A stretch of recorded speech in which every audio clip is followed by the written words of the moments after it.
Welcome to Eddie's Football Waffle, yeah. Welcome back to the channel.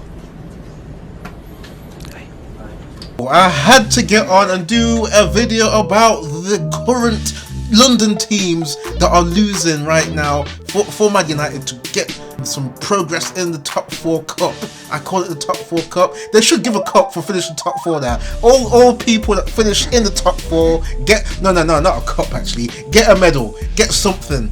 Get because this is what is the prime competition in the league now. The league, I mean, in a lot of years has been won by December in a lot of previous seasons. Man City trying to make the Premier League a farmers league. Pep, I can't wait till you leave. But yeah, it's about the top 4. People should not only get the prize money, get a medal. So people that play for these teams can show their grandkids, hey, I finished top 4 with Man United. I finished. Look how many.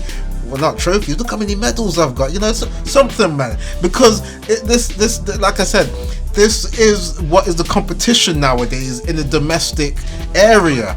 It's who's gonna finish top 4. Who's gonna finish top 4? Boom, boom, boom, boom. And it's for me.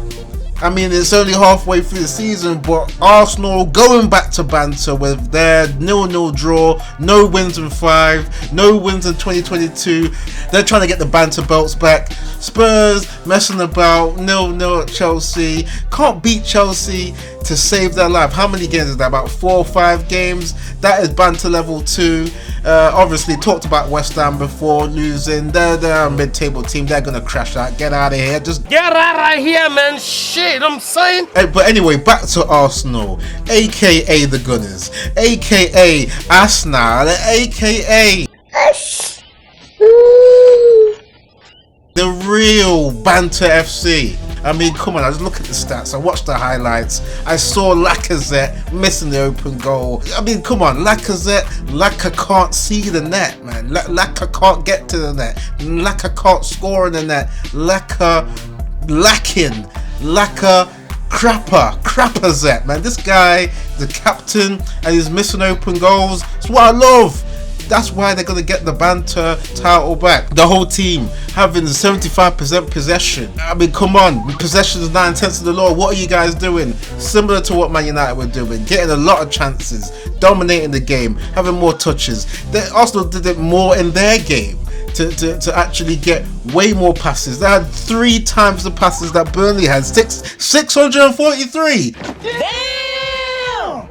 Damn. Compared to 211. How are you not passing Burnley into submission?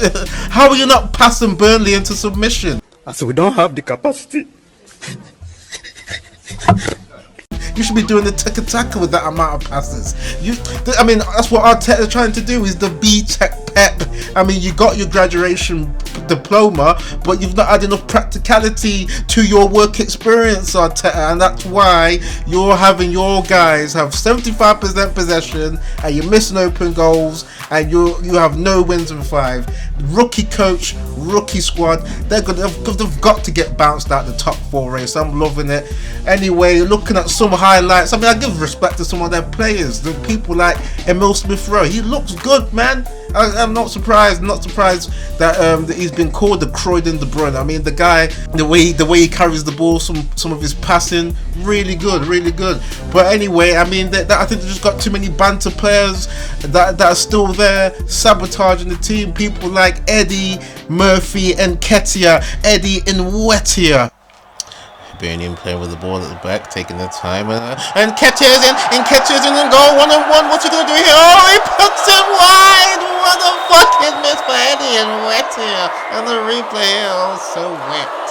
The guy that's been missing 1-on-1 chances for fun. It was said that he wasn't even signing a contract. Has he signed that yet? You're still playing this guy that doesn't want to commit? There's some shit going on there. That's ridiculous. Bring Obama Young back in. The Obama blood clot flipping missing, man. Bring the guy back because your captain Lacazette is lacking. And another banter stat.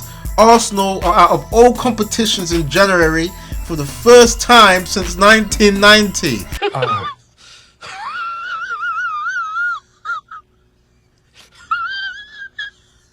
I mean, come on.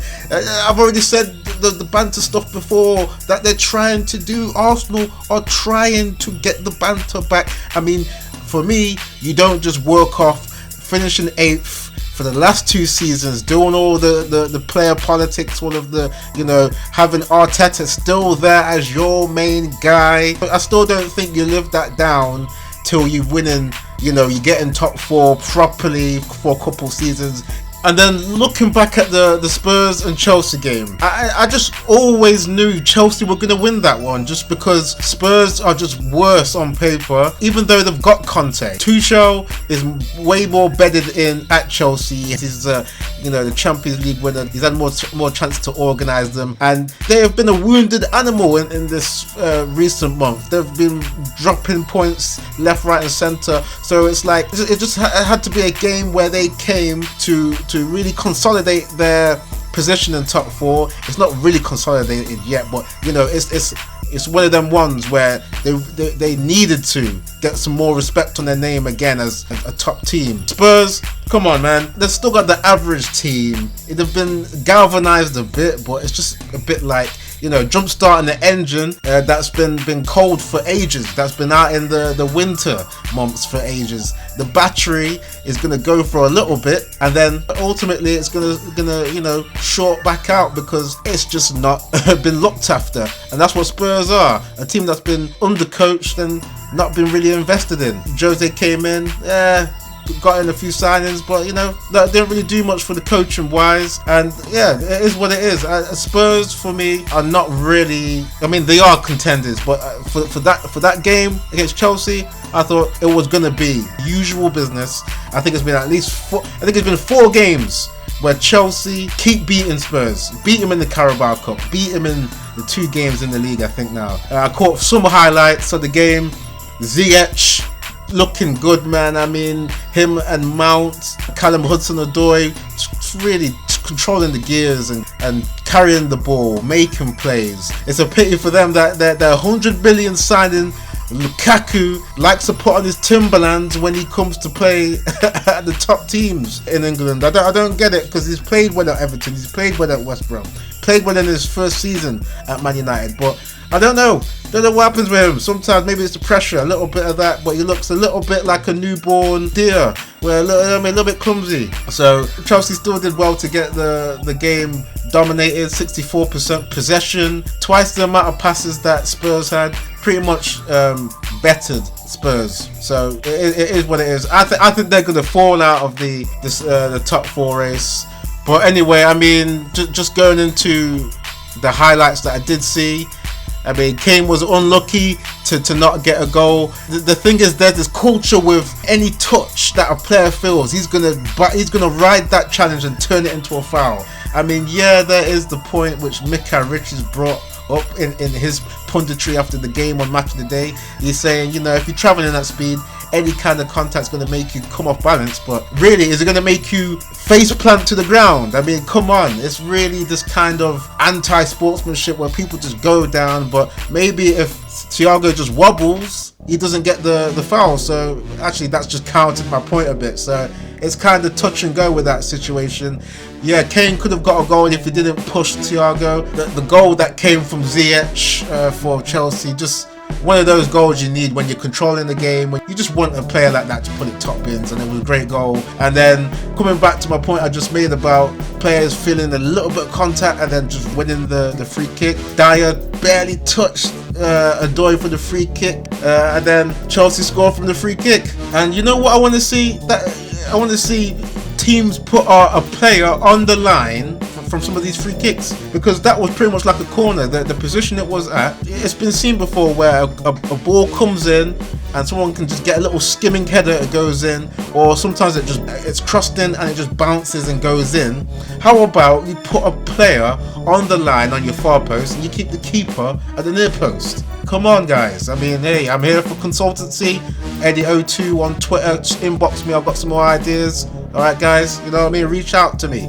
But yeah, that's enough waffle there. I mean, looking at the league, it's gonna be close. I'm already counting Arsenal Spurs and West Ham out of it. I know it's early, a lot of games to go, but Man United I just go back to when Man United were 8 points behind Leicester in the Champions League race, and they just brought it back on that last day. I just see that Manchester United are on the ascendancy as well with a new coach. You know, the football's getting better. So I mean, the table looks peak because there's so many games in hand, out of hand. There's such a incongruency of games where Tottenham could actually win their next 4 and get in front of Chelsea by 1 point, even though they failed to beat this team for 3 games. So no one's out of it. It's going to be interesting, but for now, the right London teams are just being shit, and it's beautiful. All right, that's enough for my waffle. Click the like if you're liking it, obviously. Subscribe if you do, and catch you later.